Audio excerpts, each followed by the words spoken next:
first and foremost is that every person we meet is deeply and dearly loved by God, right? I mean, God says this, what extravagant love the Father has bestowed, lavished on us, that we can be called the children of God. And all throughout the Bible, it is very clear that God is passionate, love with every person. And so when I used to go out and reach out to people, I used to look, and I was taught, okay, I'm going to look at everybody and go, okay, you're going to spend eternity in one place, heaven or hell. And I allowed that to motivate me. But I found something deeper. And what's deeper is that every person you look at today, every person you come in contact, every person you serve, we can know and understand that they are deeply and dearly loved by God. And so the second thing that really energizes us and motivates us, and it's from Psalm 8, and David is just marveling at God's creation, right? I mean, he's looking at the stars and the moon and the sky, and he's just like, oh my God, what is man? He asks the question, what is man that you're mindful of him, right? And God answers. You know what he answers? He said, I've crowned him. I've crowned man with glory and with honor.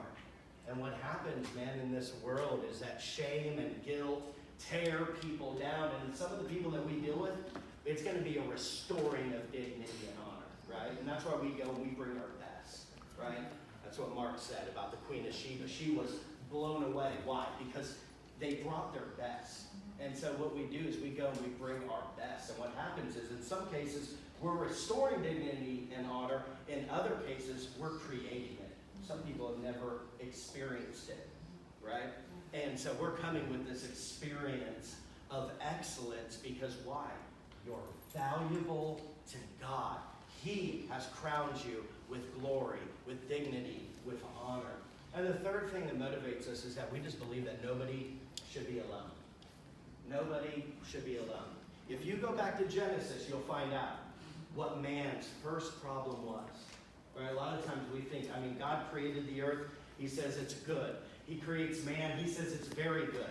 This is a perfect environment, perfect relationship with God. Everything's going good. No drama, no chaos. And you know what happens? God looks down. He says, it's not good. For what? For man to be alone. And so the first problem mankind ever faced was loneliness.